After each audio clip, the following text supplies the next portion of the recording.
To produce Streamlab Studios here downtown Corpus Christi, Texas, at the Produce Sound Studios. Dusty Spot. Appreciate you guys for joining. So today we have Sergio Elizondo of Corpus Christi Riffs, a history of the scene. Is here to talk about his stuff here that he's got here. So excited to have this conversation. So how's it going, Sergio? Well, it's going good, man. I'm excited to see like what you have in store for me, and like just to show off what I've been getting like over these past months. It's only been like 6 months that I started this project, and I was like, I can't believe like Corpus has like this much stuff, but it does, but like it needs to be known. So I decided like, let me do it. Wow. So you started 6 months collecting all the stuff?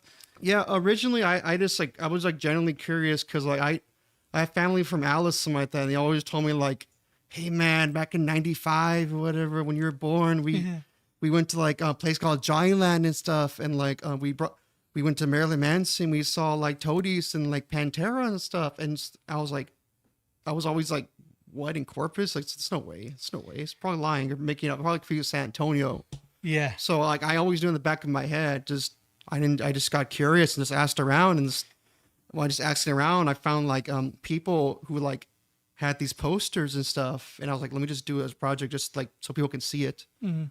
And like I got all these posters and like yeah, you were showing me some of these posters, and I was like, man, they were here. Yeah. Like Green Day. Who were you showing me? Do you want to show some of that? Look at that poster right there. Yeah, Green Day.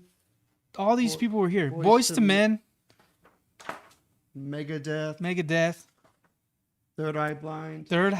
Wow. Like, dude, it goes on. Look. Yeah. And this was at the Texas Sky Festival, you guys. Yeah. If you remember Texas Sky, put a comment. Yeah, you remember it. That's awesome. And I remember it was Johnnyland. Yeah. At one point. Yeah, it was. And then it turned into Texas Sky after that. Yeah. Originally, everyone probably knows Johnny Canales.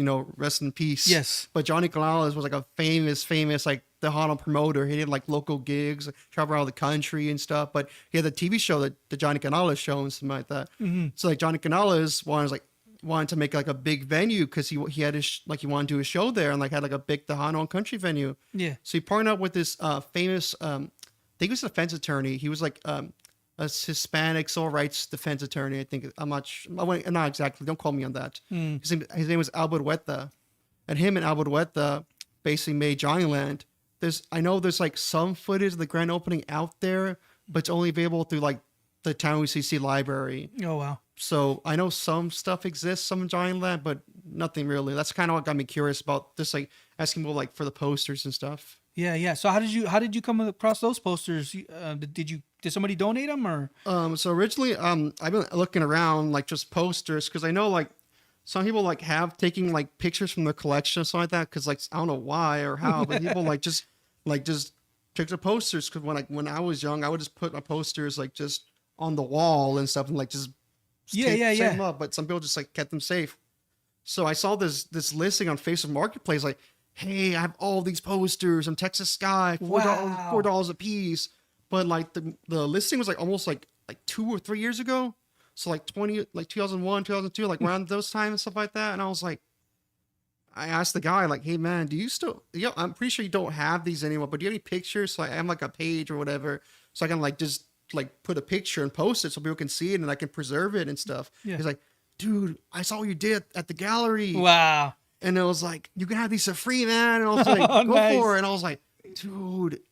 And then he donated like a lot of stuff I'm going to show you later, all ticket stubs and posters. That's cool. So you had a first of all, David Pinon, Sergio, what's up, my homie? And Joaquin Rangel, big Serge in the house. Yeah, it's me. Dude, and you're from Alice, Texas. Yeah, I am. This is so fascinating to me because we've had some Alice boys on here, or Matt's from San Diego, Matt Cantu, San Diego, Texas, and then we had Marcos Leal from El Nino Shattered Sun. Yeah, also from Alice.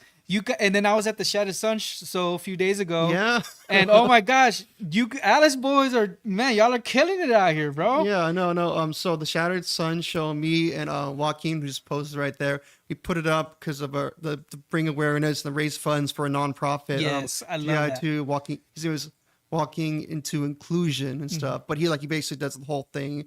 Like he runs it, but I help out on the vice president. Awesome. But we reached out to Shattered Sun, and like Marcus Leal was like I knew him. I saw him like perform it like in a freshman lock-in and stuff, and like I don't think it was Shattered Sign. I think it was like one of his like smaller projects, but it was Amazing. Marcus. But like that was like the first like heavy show I saw in high school. I was like, this is really happening in our school. It was fun, but like it was interesting. But I was like, that show was crazy. Like he could probably tell you better. Yeah. But like it's very memorable. I'll put it at that. Is that your intro into hard music, or No, I always knew about hard music, something like that. But I always knew about Shattered Sun through like just like the woodwork, and like they were always like play and just like they would just like travel around, and I was like, I always admired that. Like I didn't like see them, but I knew of them and stuff. I think I heard like one track on MySpace or just like a track, but I just. And we were talking earlier about the VFW, bro. I played there a few times. Yeah, the VFW. Back in the day. Yeah. So the VFW had a lot of like concerts. Like actually, ZZ Top played there in like I think '72. No kidding. Yeah, ZZ Top, and like like for me, I had like some cousins party and like different stuff there. I even had my like high school prom there, but like it had like some like musical history to that place and something like that. So I knew about that, just like I lived it and stuff. But like I know like Corpus had like a big thing about like just like having so much like music besides like the Hano and stuff. Which is like the Hano's like it's our culture, it's our roots, but we respect that. But I think that we should like take the time to talk about other genres of music and other stuff. Like there's a Green Day show that happened at your VFW in Corpus in '93, but like that you wouldn't even know that unless like you were in the know, or you just kind of like you just know the right people and stuff. But like Corpus is a big like scene I'm still trying to learn about. I'm learning new things every day.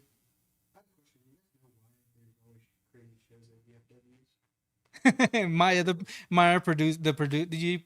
producer is asking, do we know why there's always crazy shows at VFWs? Oh yeah, I think I can answer that.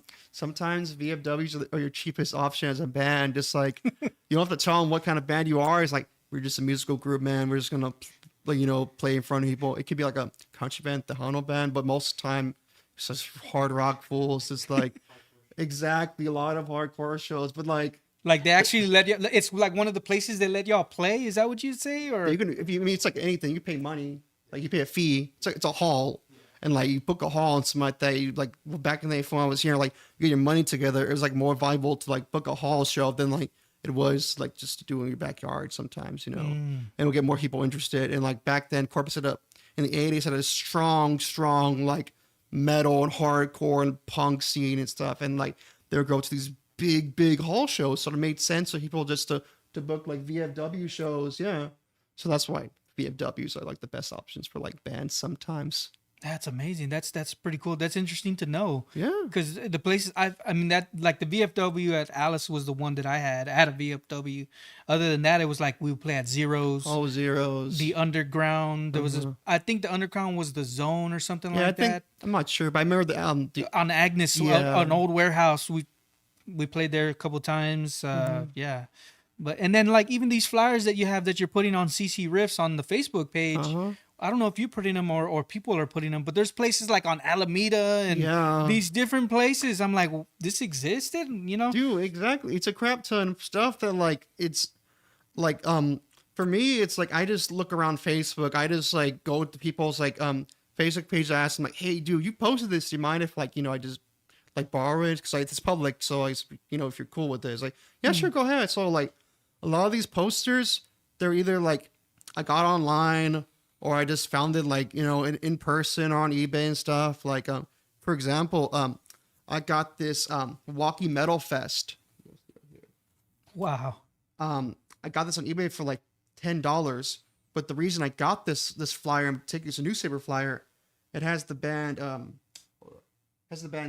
Sufferance. Wow. Sufferance, like it says, like from Houston, Texas, Third Eye. From Corpus Christi, Texas, Sufferance. Sufferance. Yes.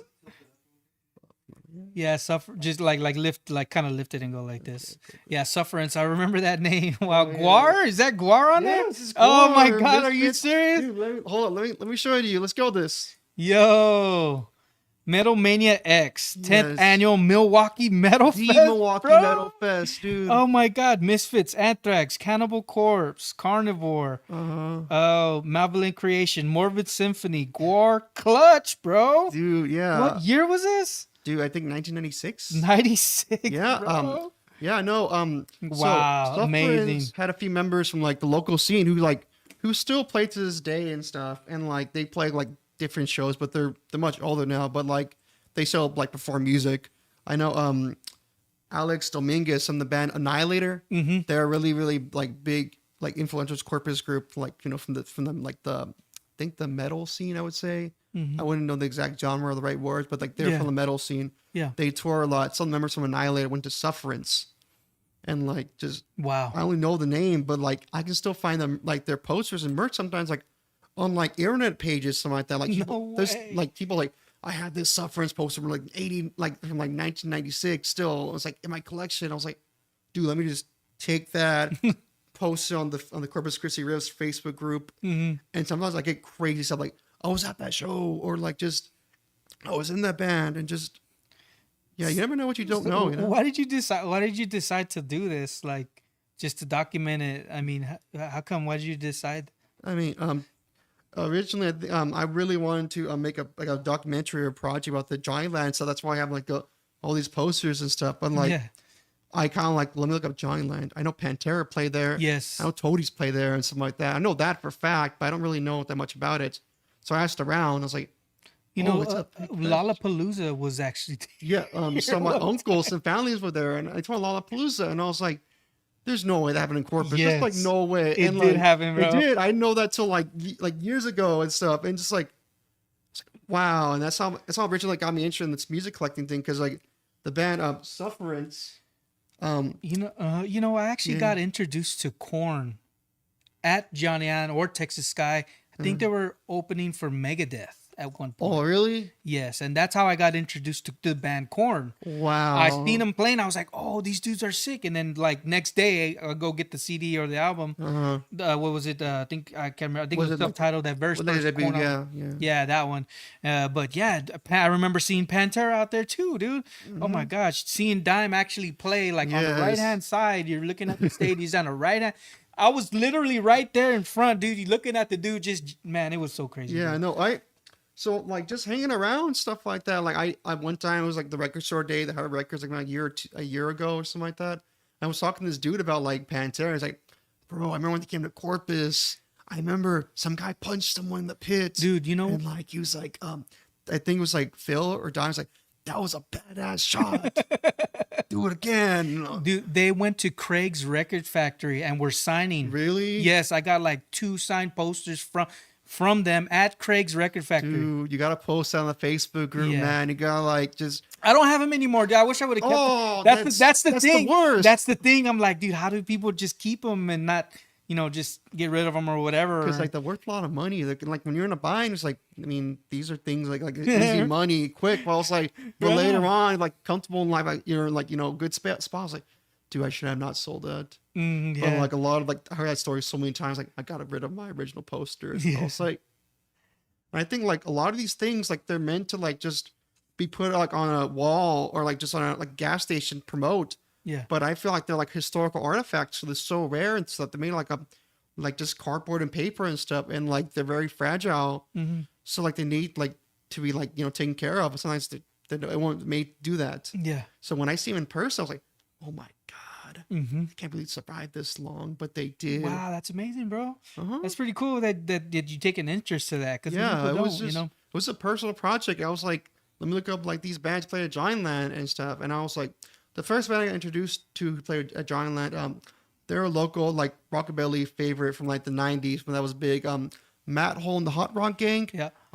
You might know of them and stuff, Mm-hmm. but they open up for like Credence and Clearwater Revisited. I don't think it was like it was like no like yeah, no, that was like it was a name they like Revisited was like the new name they made because it wasn't all the original members and stuff. I thought that same thing too, but it's like, oh, one of the guys like actually it's Revisited, and it's like, I'm pretty sure it's Revival, like, but no, it was Revisited because like they changed the name because it was the original members and Oh, stuff. no And kidding. Wow. I thought same thing too, and I was like, I was just asking around and stuff like that. But I found Matt Hole like went to a lot of shows there, just performed there. But he performed at the most infamous show at Texas Sky. I'm pretty sure a lot of like your like fans would know this show, the Butthole Surfers and Toadies Reverend Horton Heat show. Wow. I don't know if you remember that show. Basically, the Toadies played there, Reverend Horton Heat, but the South Texas punk rock art group Butthole Surfers, probably known for the Pepper song and stuff, like that one song. Yeah. But like they played Corpus Christi, but like they played a few songs, and I don't know how someone in the audience got pissed and like threw like a big wristwatch and like hit the guys like straight in the eye. The Toadies, they still come to Corpus, dude. Dude, yeah, Yeah. I saw a show with them. I saw that show with them like at the Brewster Street, and like the Toadies like are always here. They always come, dude. They're Like, in South Tech for like the longest time when I was a kid. Yeah. And I was like, I assumed like they're Corpus band. They always play here. dude, you're bringing back memories, man. Because I grew up kind of in the '90s, and I know these bands that you're talking about. Yeah. It's amazing. I'm like, what? And you're like almost half of my Yeah. age, and I'm like, dude, how are you taking interest in this? You know, it's fascinating to me that you're doing what you're doing. You know what I mean? And you were saying that there's like earlier we were talking. You're like, oh yeah, there's a market for people interested in this stuff. Yeah, And I said, it's- market like what? You can sell stuff. You're like, no, this is just for the community. Yeah, it's for fun, you know. It's like it's yeah. a project. Yeah, no, it's like because I think like like nostalgia, like nostalgic stuff is like is always demand and stuff like that. Because like we get older, like we want stuff from my past and stuff like that. But like it doesn't have to be sold and stuff to us. Sometimes it can be like some guy posts a picture like, oh, here's a picture of sunrise when it was still at like yeah, it's like it's free and stuff like that. And like personally, I enjoy like just showing the stuff to like people who are there or like even bands like to like the Sufferance guys, like the old stuff they haven't seen in years because like they've been traveling, they moved, but like they had this at one point. And Yeah. I like showing this to like their band stuff. Yeah. Yeah. 448 DCHC on YouTube says Sergio's uncles had a hard rock band in the 90s. Yeah, it's my dad. Hey, nice, Yeah, man. it's up dad. And then David Pignon, yeah, he says he saw the Toadies at Dude. Brewster's. Yeah. Yeah, Devin was like he's a friend of mine, Hybrid Records and stuff. He actually Oh, Hybrid Records, nice. yeah, I think his family, I think he's from Victoria or some smaller town in there. He was somewhere like how his uncles whatever like traveled there to Corpus to Johnny Land. So I knew that like okay, people went there. If they told me how Clutch went there and a Halloween show, I was like, what the no way. Then like he's like, yeah, my uncles went there. I'm like, dude, that's crazy. So I knew of these shows, but like there was like when I first started this kind of like project and stuff, I was like, I can't find like crap.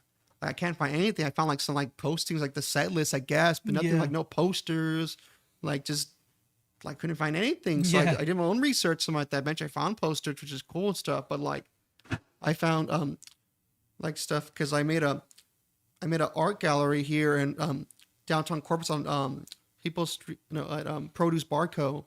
Well, I displayed a lot of the poster. I had it from like just asking around. It's like my own personal stuff, Yeah.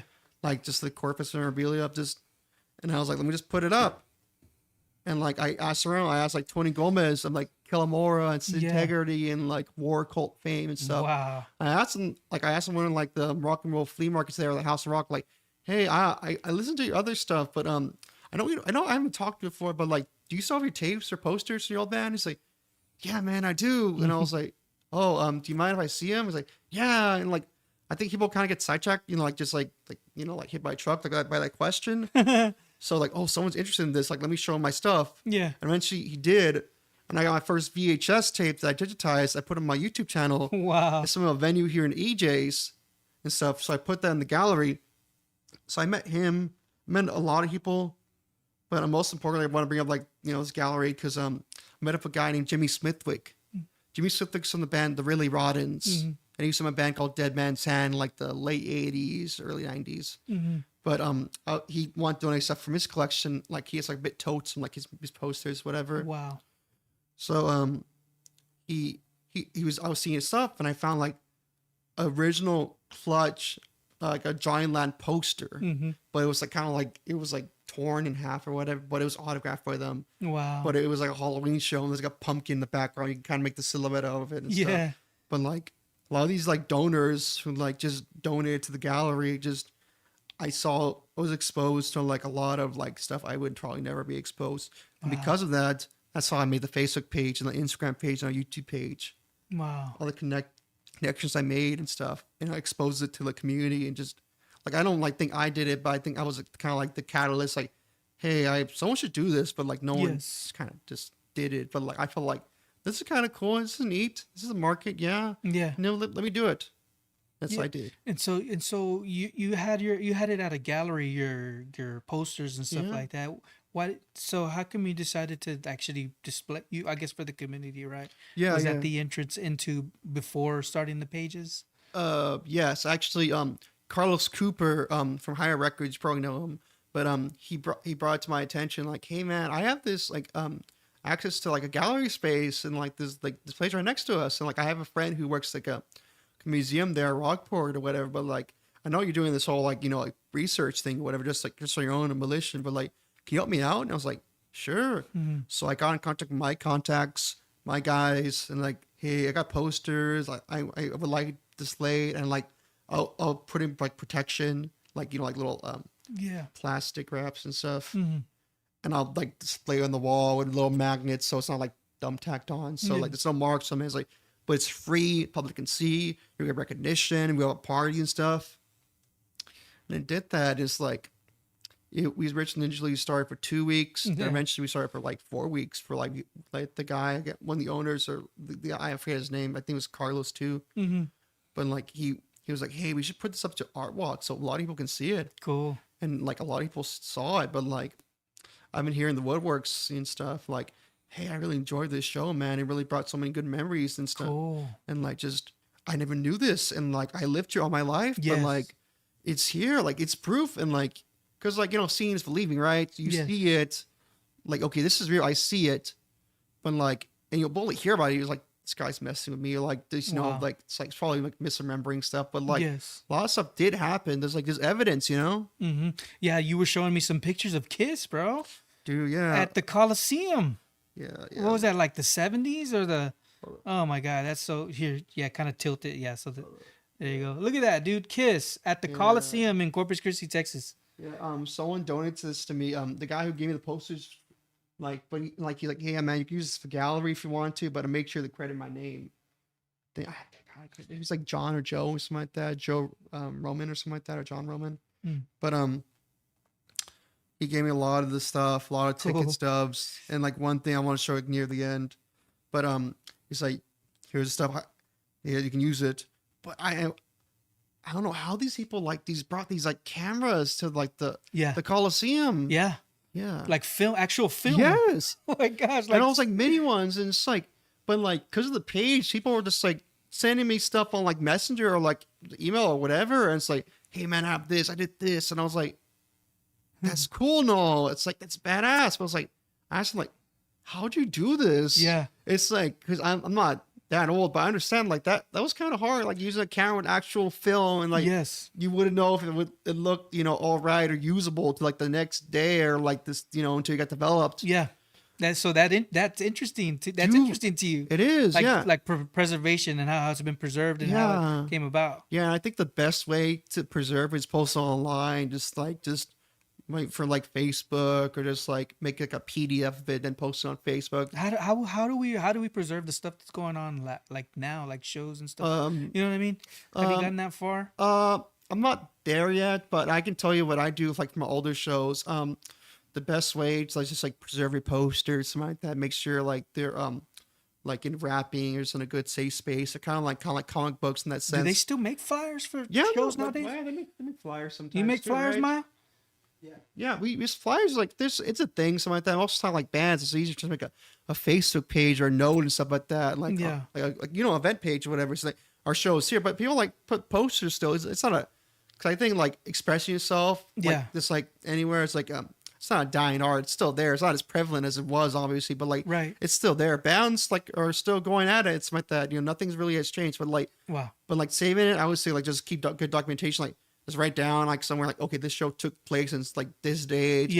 This band plays this songs, blah blah blah and stuff. It's interesting that they still make flyers nowadays. Yeah, they do. Yeah, I It's know. very interesting. Because of this project, something like that. I went to a lot of like, because I didn't like go to Corpus venues besides like House Rock and Concrete Street for most of my life. Mhm. No, I did. I'm sorry. So I recently I started going to like smaller shows like at there's a venue was called the NASA, but now it's called Studio B, and I go a lot of these shows. A lot of these like young kids Yeah. go there. Like I'm 28, so I'm so young, but like these younger kids like are 21, 22. They tell me story like, yeah, my uncle from Corpus, he saw Pantera, and Yeah. and I follow up like, hey man, you got any stuff from here? Like blah blah. Mm-hmm. It's like, oh yeah, I do. My uncles do, and then they hit me up a couple of days later. Yeah, amazing. Yeah. David Pignon, huh? Yeah, yeah. Yeah, David Pignon on YouTube. He says, I just talked to the singer of Clutch last year, and he still remembers the Halloween show vividly. He even mentioned that there were pumpkins everywhere for Halloween. Dude, Wow, yeah, that's amazing, he bro. mentioned that he like I was hanging out with him in Hybrid, and Devin and something like that. I was hanging out in Hybrid with them, and it's like he was like, yeah, man, I saw Clutch, and I guess I don't know where, but he's like, and like I talked to the lead singer, and I was like, I don't know how you did that. It was like anyway, Mm. he asked about the Halloween show at Giant Land, and he talked about a crap ton of stories. Just brought up like a flood of memories, something like that. I think I saw Clutch. He was at Yeah. John. He was either John Line Tech Sky. I don't remember which one it was at the Might be time. Giant Land, yeah. It was Clutch, and I think Limp Bizkit was on the bill. Okay, that was Texas Sky. Yeah. I got something like really important from like that show, but I'll show it to you later. I'm not hyping up for it, but it's really, Yeah. really cool. It's Yeah, like, yeah. I saw that, and I remember the dude playing. I remember I think they were using orange amps. what? I don't know. I think they were using orange amps, and that's what kind of introduced me into that brand, Orange. You know, the amplifier company or whatever. Mhm. But I was like, dude, these dudes are sick. And then, like, I still listen to the one that has Space Grass on it. I don't remember which album it is. Yeah, yeah, it's a But good yeah, one. yeah, that's awesome, man. That Yeah, no, I would So would cool. love to meet like these bands and stuff, but like they're really famous now. Like just they were like, oh, we won't talk to you and stuff like that. Let's reach their like or what's it called, promoters, something like that. But like I would love to like just bring these stuff up to these bands. Just like, it's like bring their history back, because they haven't seen it themselves. And like a lot of these posts haven't been posted online. And that's where I started the page because like, I felt like I needed to post online. These bands need to get their stuff back, at least see them. Do you have anything from the Center Theater? Not personally, but at the Facebook group, someone posted a Center Theater, like a big poster of Papa Roach. Mm-hmm. But I'm not sure he went to that show. It's like 2001 or 2000. But one like the second opener was like Head PE. They played the House of Rock. They're a good thing. But Yeah. get this, the opening band, I couldn't believe it. But someone in the comments told me Linkin Park opened up for this concert at the Center Theater. Oh, I was like, wow. Linkin Park? There's no way that Linkin Park. And he's like, yeah, they did, dude. Look up. So I've been doing those because like people's memories can be fuzzy. They misremember stuff. It's like it's human nature, right? So I look up newspaper, like I was saying, like it's website. They show me like newspaper articles, like from the Caller Times, just wherever. Wow. Then I cite the source and stuff like that. I'm like, oh yeah, this thing has an ad for it, or has like a review by this guy and something like that from newspaper, the Caller Times. And I was like, oh crap, it did happen. Yeah. I know. Yeah, no, Ticketmaster, are they still around? Dude, yeah, Ticketmaster. Ticketmaster. Yeah, Yeah, back that's- then, yeah, no, Yeah, no, like, but like, it's it's like Ticketmaster, but yeah. like even like Star tickets and stuff like that. Yeah. Ticketron, like Yeah. the seeing like these ticket stubs, like seeing these weird things, and like just this one still exists. Yeah, was it Ozfest, the one that you showed me? It was Ozfest, right? Did Ozfest come over here? yeah. Oddfest came. Or was here. it just Ozzy Osbourne? No, it was okay. So originally it was Yep, you can kind of see it. remember that one. Yeah. This was I think it was before Ozfest, but basically it was kind of like it was Ozzy Osbourne, Typo Negative, and Sepultura. Sepultura? Yeah, Yeah. I remember that one. Yeah, no, and like I talked to one like the booker or something. I think he told me he's like I remember like Sharon Osbourne in the back, and she was counting the cash. I was like, oh my god, dude! Like this Dude, it crazy happened. details. We and, like, okay, so I was in a Yeah. band called Wicked Red. okay. Dusty was in a band also called IH5. Who else? Excrete was around at the time. They were primarily out of the high school, Miller High School. Okay. Anyways, there was Battle of the Bands at Center Theater. Oh, I heard about the all the bands. We won Battle of the Bands, Wicked Red, Okay. and we opened up for the Misfits. What? The Misfits, bro. Yes. Totally different crowd, like you were Yeah, mentioning earlier. different, How like- there's different, yeah. The Corpus is like we're like a town known for our crossover shows because like sometimes like different like genres happen at the same time. Like we need an odd thing to open up for this, a different vibe, a different sound. But like we got to make it happen, you know. And this like stuff like that did happen, like for you and stuff. It did happen. Like if anybody has that memorable, like I'm telling you, bro, we opened up. I remember winning Battle of the Bands there, and they're like, y'all are gonna open up for the Misfits. So we did, and I was like, oh, this is so crazy, bro. Yeah. I remember the bass player like stringing up his own bass before the show. What? Yes, dude. Like, and I thought it was like the roadie. I was like, oh, that dude's stringing up the bass player's bass. And the next thing you know, I see him on stage and he's playing the bass. I'm like, oh, that was him the whole time. Dude, that's wild. Yeah. Like, so another thing, I have a YouTube channel. We're Corpus Christi Riffs and stuff. It's on our Facebook page. But I've been posting like videos I find online, or it's like get digitized VHS tapes, and like I've been trying to find like someone who recorded that show or like outside of the show. Yeah. And like the Misfits show, that's a cool one I want to find. But like I have a list of stuff like some like you know how bootleg tapes are and stuff. Yes, no kidding, bro. Yeah, and like I even get back to like bootlegs are bad. And I was like, no, bootlegs are cool because like you can see how it was, something like that. And like sometimes like just it sounds better quality than the official ones. But like it's part of history. And like I've been looking from online. I found a couple. I found the Marilyn Manson one, and I found one from like the Ritz Theater. I found another one from Kiss when they played at the Memorial Coliseum at the Animalized tour, which is like they didn't have the makeup on and stuff, but it was Kiss. Yeah, the Ritz. I think the Ritz was open like before like my time, but I was like, oh, these bands. I think somebody said Metallica played there at one point. Metallica did play there and stuff. I think in '82 with Wasp. I want to say I think Wasp. Wow. So recently I found out I go to a place like a taco place called Chacho's Tacos, and I was talking to Arnulfo. He's the owner, and like I guess he like, you know, I don't know how long he's opened it for, but I hear it's pretty famous in the Corpus community. But like me and him like been talking shop lately because like he's a big supporter of what I do. Also, he has a lot of like memorabilia. Just like he was part of the scene. He was in the band Jurassic Action. Yes. Yeah. So he was part of that scene. And he's like, yeah, man, this guy in the band, like, you know, Brutal Poverty, right? He's like, of course. And he's like, yeah, man, they're hanging out like they were kids and stuff like that, but like they're hanging out near the seawall playing guitars while they're just killing time. And like the freaking guys at Metallica, they took pictures with them and like just jam with them and like wow. And like they show them like the opening thing for like Battle Ray. I was like, what the? And I couldn't believe him or something like that. But I looked online, like I found it. Yeah, the pictures. That's the one I posted on Facebook. Saw it. Yeah, that's on the seawall and stuff like that. And I was like, I pass by there all the time. Yeah. I never thought that like someone super famous was in Corpus like that, but like they were, and just like even like they got a big response like that from it too. Yeah, and who's the other guy from Van Halen? I think. The singer, David Lee Roth or something like that. He was just like skating, like yeah. It was like right in front of the Coliseum too. Yeah, like you can see behind him. Yeah, so I mean, I see a picture a lot. Like, you probably follow, you know, of like probably everyone knows about this, but like the Corpus Christi history groups or whatever. That's how originally I got inspired to do like the Facebook page. What is it? There's Corpus Christi like history groups, like remember Corpus Christi when Corpus Christi memories past, present, or whatever. Like these history groups, and I was like, why isn't there music stuff? But when I did look at the Corpus Christi pages, something like that, I saw like there's some music stuff. There's a David Lee Roth stuff.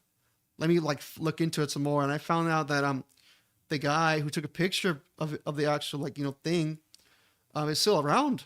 I don't know his name like off the top of my head, but he's still around. That's so cool. And it was like I wouldn't know that until like some people like messaged me on Facebook. They just told me directly. Yeah. And it's like it's crazy. Like I see a lot of stuff, and like that's why I wanted to post about it. I asked permission, of course. Like, hey, can I post on the group or like you want to find like the actual documentation. Exactly. Right? Yeah. I would love to, but like I gotta ask permission first because I want to set. But because like I'm pretty sure, as you know and stuff, you don't want to like burn bridges and just like you always want to have like a good connection with someone so they can like help you out, and then by you can help them out too. But like you want to like just like be supportive, have a good like network of systems. Yeah. I wanted Joaquin. Yeah, he's the president of what was it? Joaquin into Inclusion. Yeah. Mm-hmm. So how did you? So did you start like? I guess how did you get into what he's doing over there? So I knew Joaquin since like elementary school. Like we're all Alice boys, so we hung out in the same neighborhood and stuff. But I didn't really hang out with them until like middle school. But I knew like just like him in high school and marching band together. We went to sing concerts together and stuff. But like eventually he did like after school stuff or like in schools. Yeah. I think I can't like tell exactly what he did, but like basically he helped like kids out and stuff. Yeah. Eventually he saw like the special needs and like just like kids with autism, like they weren't being properly helped, and he thought like hey, I need to like kind of like help the teachers out, the parents out, like know their rights and what can do to like not like, because like it can't be cured obviously, but like it can be helped like to kind of like to make it easier for them and stuff, and just Yes. like put headphones on. Yeah. But like he wanted to do this project, and I was like, sure. Mm-hmm. He wanted to like do a big benefit for like to raise funds and stuff, and I was doing the music project. So like that's how I got the the things going and Yeah. stuff, and we made the concert happen. But like me and Joaquin, like we're vatos, Yeah, we're that's cool, man. friends. Yeah, Yeah, we that's went to a cool. lot of concerts. We would see Pantera there, the reunion shows and stuff like that. Yeah. We saw Limp Bizkit together. Nice. Dude, we're close. Yeah, I really like that, like helping, cause I think I'm like ADD or ADHD Yeah, or on the spectrum or whatever. yeah, And then like I think even maybe my daughter or my son is kind of, yeah. and like just having that in a classroom, it makes worlds, because those kids are, Uh, a lot of those kids are bullied and picked on. yeah, You exactly. know what I No, mean? well, I didn't want to. Well, I guess I can bring it up, but I'm actually I'm autistic. Mm.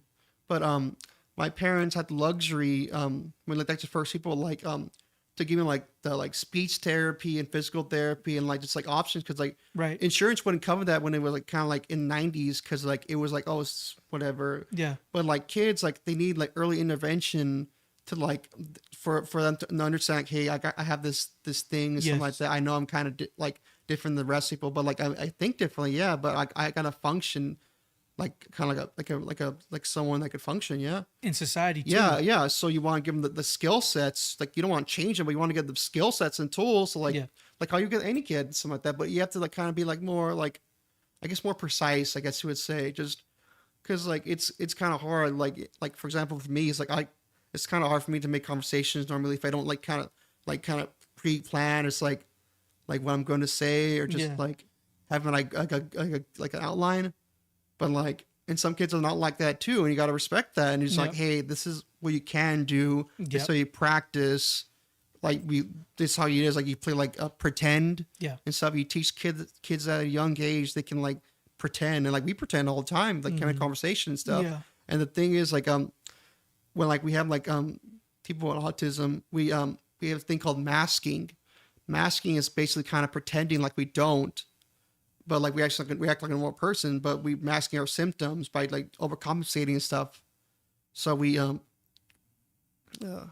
um Good to know, man. yeah, no, it's like it's hard for me to think about. 'Cause I don't really talk about it as much, but No, like no, no. It's but all good, we're bro. starting about this and stuff like that, and it's like needs to be talked about and stuff. Yes. But if you really don't teach these people at a young age, Yeah. they're kind of like, I want to say doomed, but it's kind of harder for them to kind of like Yeah. just adjust. Yes. And like we want to make it so like the teachers understand, like we're having like workshops or talking to experts, Yes. but like just like sometimes teachers like they're overwhelmed and stuff, and they don't know like the skill, like have the skill sets or knowledge like just how to deal with this, something like Yeah. that.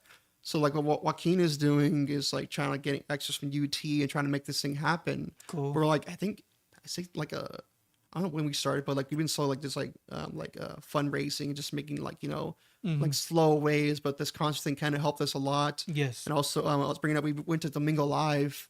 I saw that. Yeah, no, and like he booked it for us, but like we kind of like were talking about the concert. I talked about what I was doing, which like in turn helped the concert out. But he was basically said like, this is gonna go to this funds. We need this in the community, especially like the Spanish community, Yeah. or like just the Texas community. Just Yeah.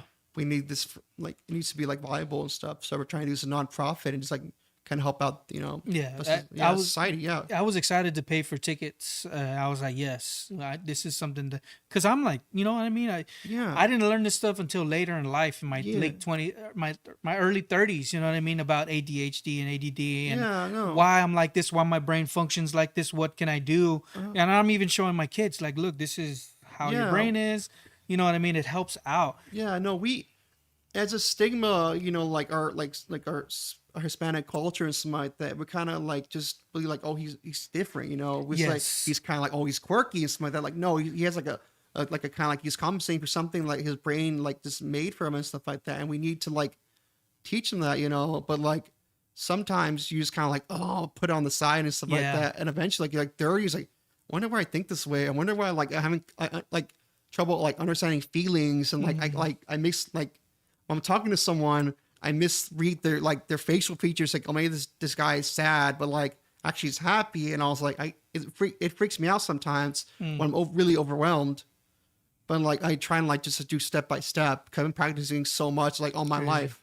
But like but yeah, that's what we try to do and something like that. But like sometimes like my friends like they go like undiagnosed until like a long time, and you feel like a lot of like depression and hate for yourself because like why am I so different? Why did I think differently? Ew, yeah. Yeah, it's like and like I think any human doesn't want to feel that way and something like that's like self-hatred and some like Yeah. they don't want to feel that way. They want to understand like as people we want to like understand like everything around us because we're not like like social creatures. Yeah. So like we want to like why am I like this way and stuff. Sometimes it's this brain waves and like like neurological disorders stuff. And I love heavy music too. Like, Exactly. Yeah. I think it helps me just zone out and calm Yeah. down. Exactly. Yeah. Sometimes, you know what I mean? Yeah. No, I understand. Like some some of my friends, something like that, who are on the spectrum and stuff.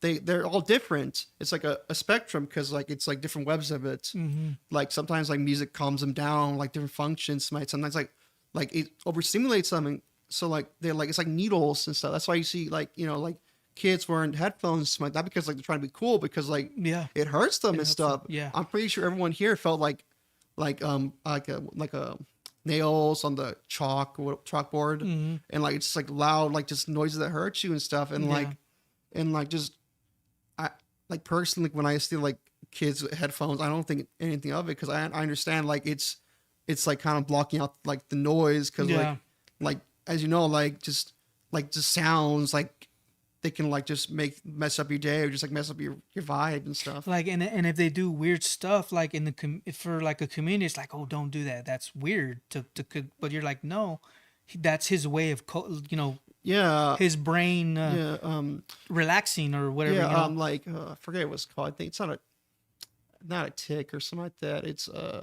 not fidgeting. There's a word for it, but I can't think in my head. It's like it's just kind of soothe them and stuff like that. Like how like a cat kind of like like grooms itself because like it's like overstimulated. Yeah. I mean that's part of it, but like whatever. But like they do that, but like it's like if you tell them no, like don't tell them no, just let them explain them why and stuff like that. Yeah, and like that's because like I'm not a parent. I just know what works for me, and I was like if this works for me, it might work with someone else, but like I'm not sure. Yeah, and just so, like everyone's different. So doing all this stuff that you're doing, this helps your brain out. Yeah, no, what you say? Yeah, I'm like I'm pretty sure as you probably know, like a lot of people on the spectrum like they're hyperfixated on certain things or certain topics, so they make stories up.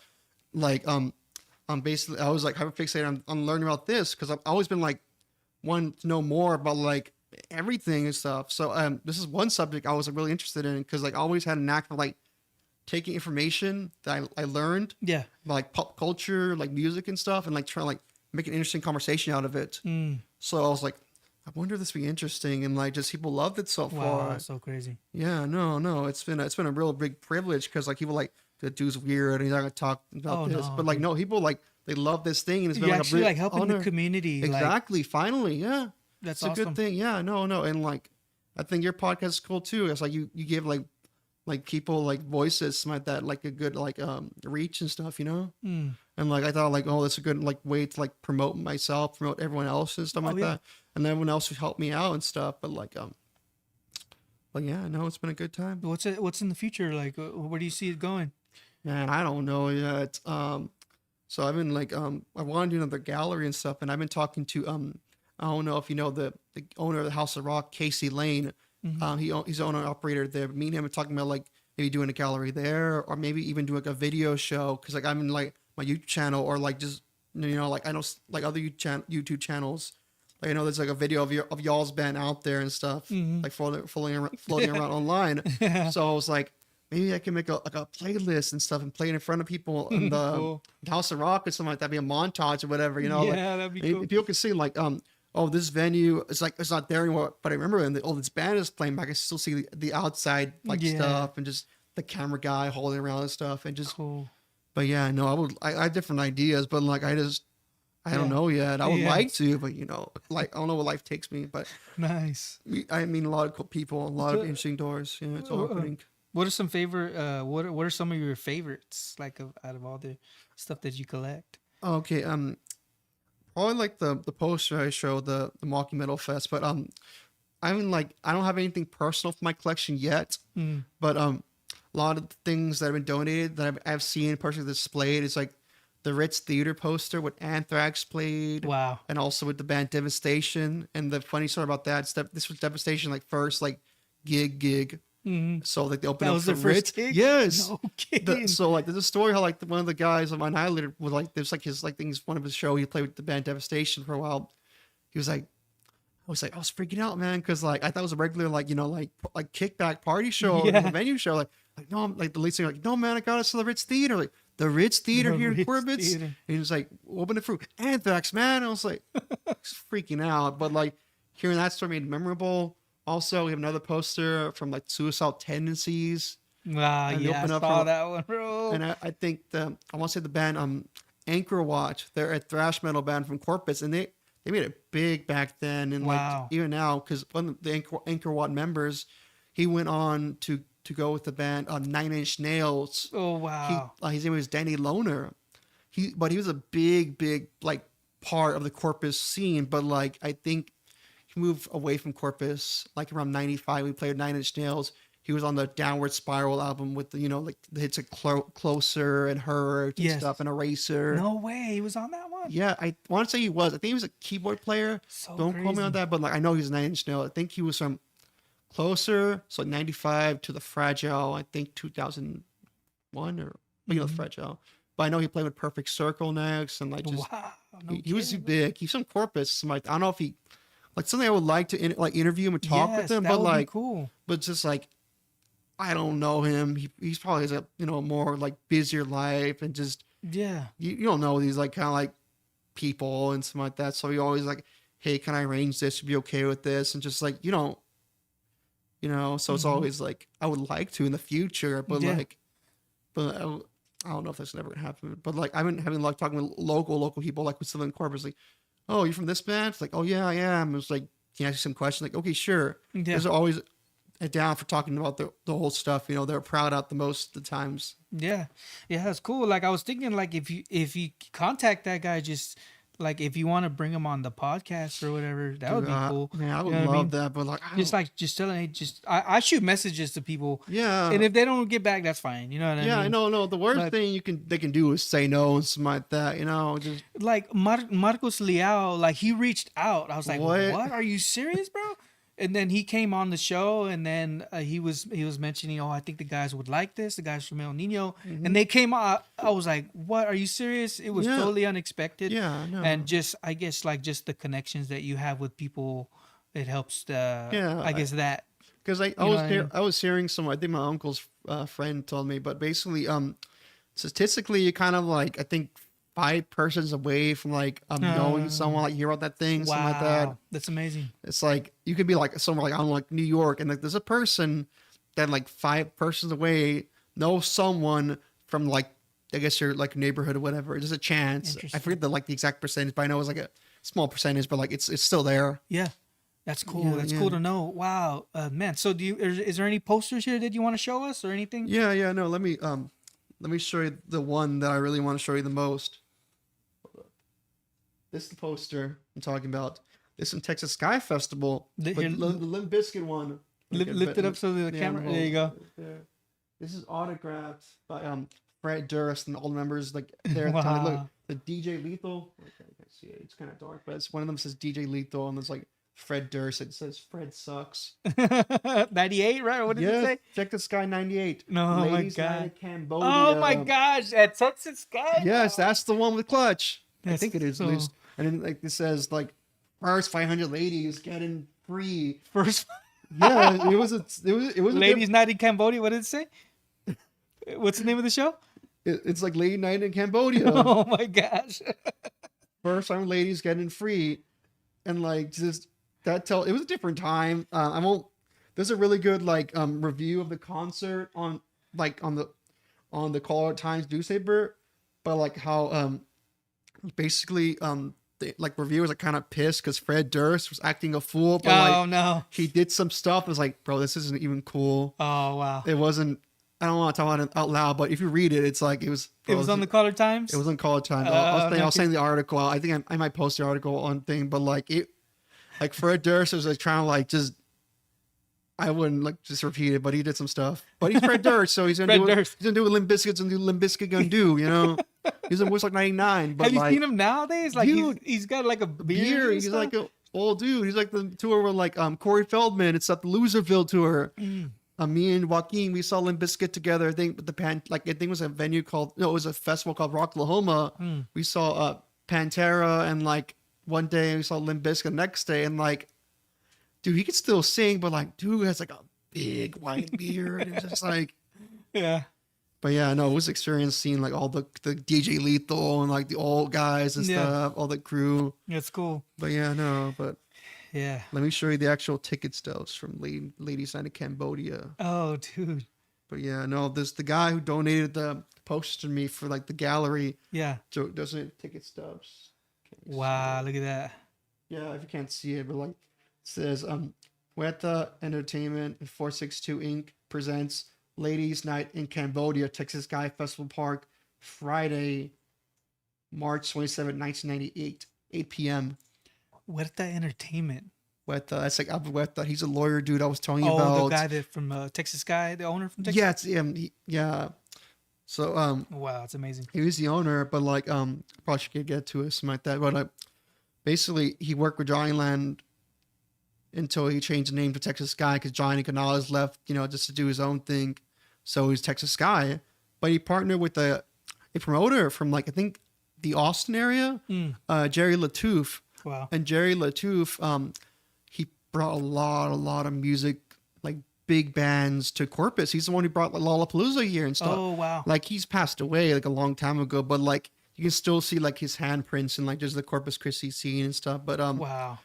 But that's amazing. Dude. A lot of great shows happened in Texas Sky, but it ultimately came to an end because Abu Weta's son like was in a bad skiing accident. Oh no. And just he felt like, you know what, I probably shouldn't do this concert thing anymore. And he basically turned Texas Sky into a big like mega church place, or just like an outdoor service and stuff. Oh, okay. Yeah, so that was the end of a chapter of like Corpus like music for a while, because like there wasn't really an option like for like bigger bands to come here, so like it just sort of stopped, and then like it kind of opened again with Concrete Street, because Jerry Latouf, who like was a promoter and manager at Texas Sky, went out to make Concrete Street, and he did. You probably know the Concrete Street, like the first couple of years of the run, crazy big names. Yeah, I didn't bring it with me, but there's a poster of it. I would display at the gallery, but it's a poster Concrete Street of the first concert there. It was like Pantera, Soulfly, and Morbid Angel. That was the first, like, that tells you anything was to be expected, like a Concrete Street. And for a good, like, almost like 12 or 13 years, like, it was just rock, classic, big, like, just big acts, but like just because, like, just how everything goes now. But, like a lot of, like, the bands, like, the big bands, like, they did go to Concrete Street, don't go there anymore. I mean, no offense to anyone, but, like, they don't really go there anymore because, like, it's just too expensive. It's not really viable anymore. But like, oh wow, yeah, like not enough people will show up. Is that what it is?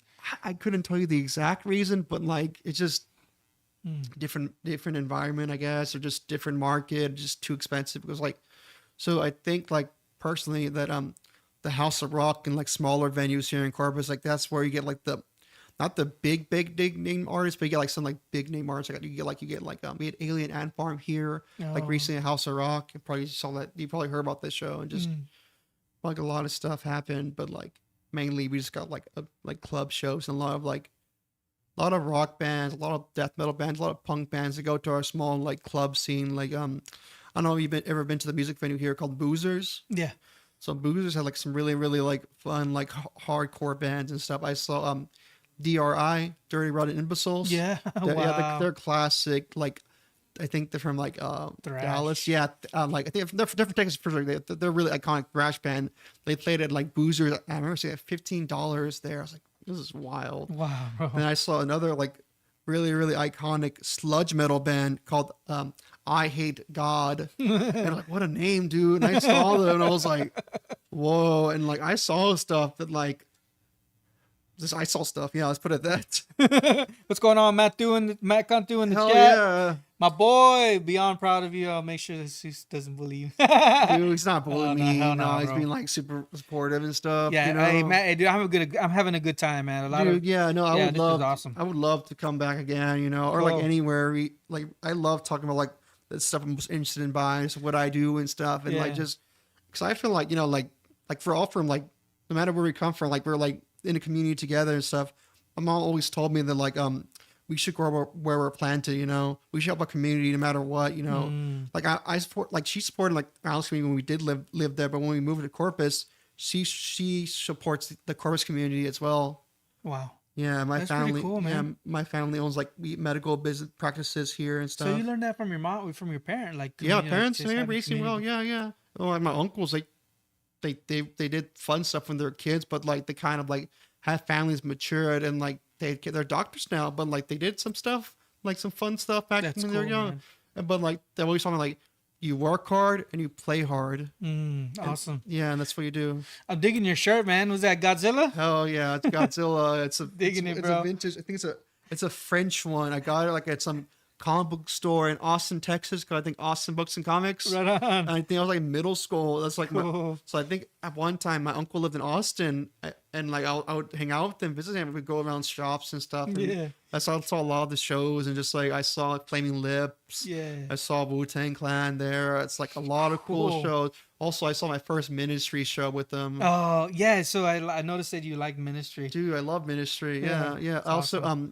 one of the members from Anchor Watch, I think it's Adam Grossman. I think. If I'm wrong, I apologize, but I think he worked with the Ministry during the '90s, or just I could be wrong, but I'm pretty sure he did. Or one of the Anchor Watch member worked in Ministry. Was it Ministry first or White Zombie? It's kind of like those two. Okay, are- so I think like they're in the same scene and stuff like Yeah. that. So Al Jurgensen, he did a Ministry, and I think he might have like met up with like Rob Zombie and stuff, but it was like so Ministry, White Zombie, then like I think White Zombie did like runs in New York and stuff like that area, and then eventually became famous like for like yeah. like '90s and stuff, Beavis and Butthead and just whatever. Mm. They played here '94 at Johnnyland, and eventually Rob Zombie became Rob Zombie. This is a solo act and stuff. Yeah. And he did his thing as you saw, and also the first Rob Zombie tour took place in Corpus Christi Wow. because like his band White Zombie had a good time here. So like let's just say he's bringing his new band here in Amazing. Corpus, and like that was the last hard rock band to play here at a Texas Sky, like right before it became a religious venue, What a do you big think- church. Yeah, right on. What do you think about the music scene now and where it's going Oh. here in the town in Corpus? I think it's really good and something like that. I think we have like when I've been going to local shows, something like that, I see like these young kids like just exploring different genres, like just like death metal, punk, ska, country. Updog was interesting. Yeah, I yeah, followed no, him, they're ska, yeah. And I met him like just going around local shows, something like that. You don't know who's gonna like blow up, be big, and stuff like that. And like at the price of tickets we have, a House of Rock or just like Studio B or like even like Boozer, something like that. Like you're seeing really good live music there and stuff. You're being exposed to it and stuff. I think most music or art is like it's good. It's if it's live performed, in front of people. I think it's admirable. I don't know about sometimes like it's not like everyone's cup of tea, but I think it's admirable. Yeah. Like It's very interesting. And so like, appreciation. exactly. So I think like the scene is like the kids are doing it now. They're exploring. They're doing different things. We live in an age like like with internet and something like that, social media. Yeah. So it's easier to promote stuff. So sometimes you do see like posters sometimes, but but most times it's like just someone made like word of mouth or just like an Instagram post with a picture.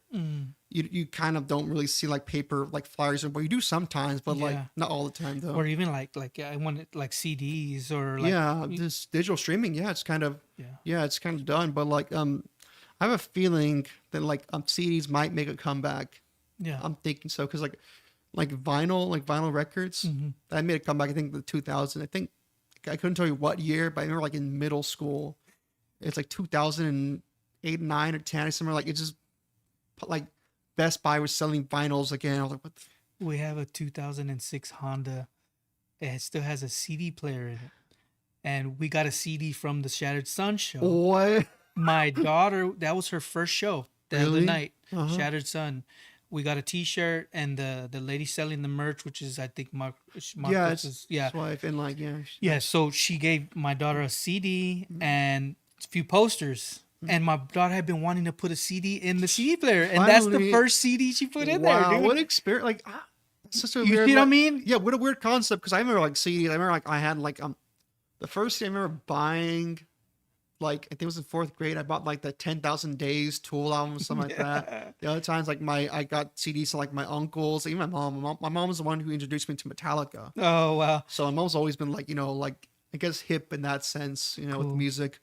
But I remember 10,000 Days getting a CD being a big deal. Hmm. But like for a kid nowadays to be excited about a CD when there's like the streaming and digital like Yes, thing, exactly. it's a weird concept. But I think the young generation is probably gonna go back to CDs.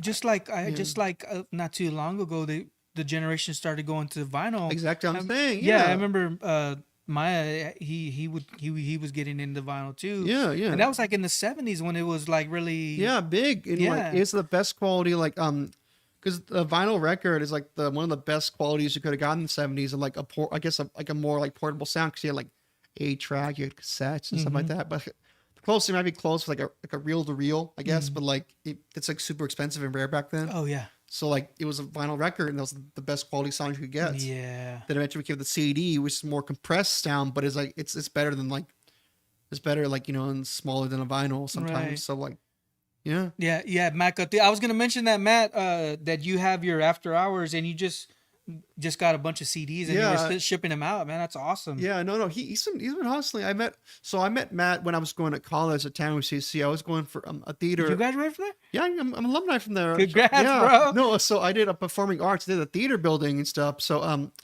I was hanging out in the theater and stuff like that. I did productions, I did like stage management, I did like tech crew and stuff. Wow. But I met Matt. I think it's the theater building or like just in the cafeteria. Or one of the buildings there in Town CC.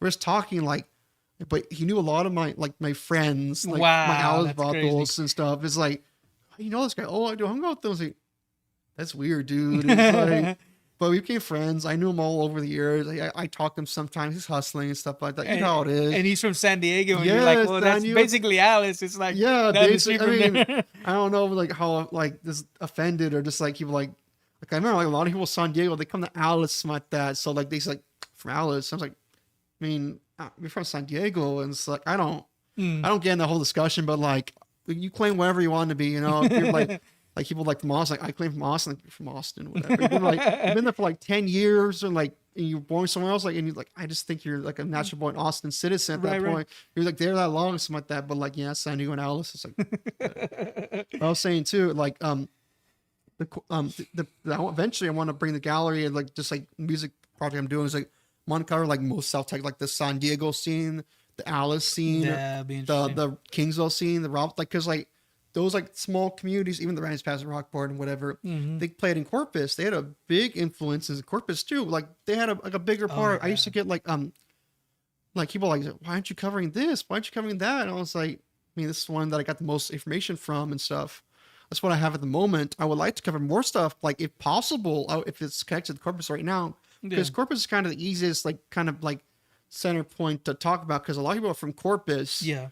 And it's like kind of like the Mecca music that back in the 90s, 80s. So it's easier to find stuff in Corpus. I know Alice has some stuff. Yeah. I know like Kingsville, like whatever has like other stuff too, but like I haven't found it yet, or I've been told I've seen it, but I haven't like found like a good like poster and stuff of it. Yeah. But eventually I hope to like cover like South Texas. Yeah, for And sure. and eventually That's cool. a goal of mine, I would like to like do a traveling like gallery show where I was like, oh dude, Corpus was a huge scene. Here's the other stuff. I'd be like bringing it to like Austin, Texas, Dallas, Texas, Yeah, whatever. that Just would show be it cool. off. It's like just because I'm proud of like my Corpus scene Yeah, and stuff man. a lot, That's amazing. And I think like I think since you had a band and stuff like that, I think you should be like if you find any of your stuff, like any of your old like posters, whatever, like Yeah. pictures, post it on the Facebook page, because I think that's like the best like exposing community to like what you you did and stuff. And I was also talking about Tony Gomez of Killamore. I was telling you earlier,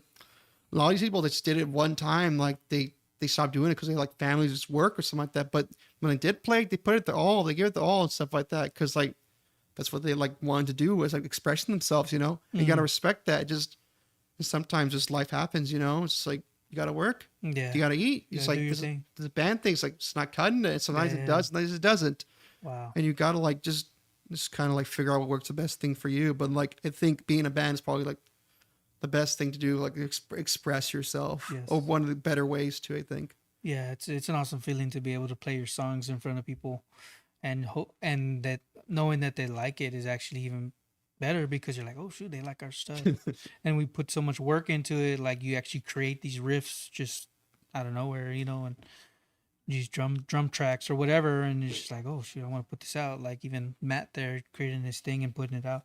Hi Francesca, thanks for joining the live stream. That's my daughter. She always comes on here. Man, I hope it's your daughter. Yeah. Yeah. Yeah, she's on the live. She says hi. She wants to make sure I say hi to her. So hi, Francesca. But man, we're coming up on an hour, man. So we find you at CC Riffs. It's a community page, right? Or a group page on it's Facebook? a group page, but like the community's involved and something like that. I it's a solo like job and stuff. I try to like manage it, or just like I right now I'm at the point where like I can message everyone, like reply to their message, oh, this is cool, blah blah, thank you so much, blah blah blah. I can like talk to everyone right now, and I try to do it a lot, but like you can find everything there. I think that's, you know, people like don't use Facebook as much, but I think it's the best option because like it doesn't crop the picture out, because like, you know, posters, Yeah. the Instagram, just like, Yeah, I got you. yeah. Yeah, I got you. So and then so we find you there, and then you have an Instagram page, CC Riffs. Yes. Where else are those the only two places predominantly that we find your? You can find me that. Also, my YouTube channel is CC Riffs. Oh, okay, you got a Yeah, YouTube channel. yeah. That's why, like, that's how I get the videos from and stuff. I post all my nice. content from the VHS tapes I found, or just like digitized, and just like concerts I found online. I have a couple of bootlegs, some that I got permission to upload from like the Kiss concert, also Nine Inch Nails concert. Oh, From yeah, in the Corpus audio Christi. version. Yes, Yeah, I seen that. that's the one I posted. Nice. Also, I got the Tool concert from Texas Sky Festival uploaded. I want to try to find And some the more. CC Riffs on YouTube. Yes. Okay, cool. Yeah, we'll check that Yeah, out. no, I mean, it's been a pleasure and something like that. I'm just glad you like took the time out of your day just to show, like, you know, let me talk about the stuff I find. You know. Yeah, no problem, dude. Thanks for coming on and sharing. This is exciting. This is exciting for me. I enjoyed it. Man, it was awesome. And the producer back there, my brother Maya, he was mentioning you a while back, and I was like, oh yeah, cool. And just I finally took the step. You sent a message, and I was like, let me shoot him a message to get him on here. So Yeah. and then I found out you were connected with the guys from Alice, and then Joaquin, and I was like, Yeah. oh dude, this is cool. Yeah. There's a cool peeps out there, you know what I mean? They're doing that thing over here. Yeah, you know? I know. It's awesome. I always appreciate like just anyone doing the research, something like that, because someone could like interview someone. It's like I don't know anything about them and stuff. No, yeah. But like I appreciate like people like, you know, interviewing, like they like, oh, let me look up someone and make sure before I'm prepared for the interview. And I always expect that. I've seen some of your interviews, like you do just that, you know. Oh, appreciate it, man. Yeah, no, shout outs to you. Yeah. Thanks a lot, man. Yeah, Appreciate no that. problem, dude. That's awesome, man. Well, we got to say goodbye, man. We're up on an hour, and yeah. But yeah, thanks a lot, you guys, for joining. Yeah, you have anything you want to share? Just follow the page. If you have like any information, please message me on my Facebook page. You can see I got my personal page there, and like my personal, like, you know, like my profile there. Like, please message me if you have any VHS tapes you want uploaded, or just like, because like VHS tapes, like, you know, VCR, there's no way to watch it. I could put like a digital file so you can watch it yourself. And if you're okay with it, I can put it on YouTube so everyone in the community can see it. And if you have any band CDs you want digitized, I can do that for free and stuff. Right now, I can do it for free because like I do my own pace, and also like I like helping the community out stuff. Sergio Elizondo, you guys, CC Riffs, check him out. Facebook, you guys, thanks for coming on the show, Sergio. Thank you so much. Thank you for Really coming appreciate on. it. Stay tuned for the next few episodes. We got John Bell coming up next week, I believe. Susheria, Haley Wilson, and several other. Tina La Cochina coming up. So stay tuned for those shows. Thanks a lot, you guys. Have a good one.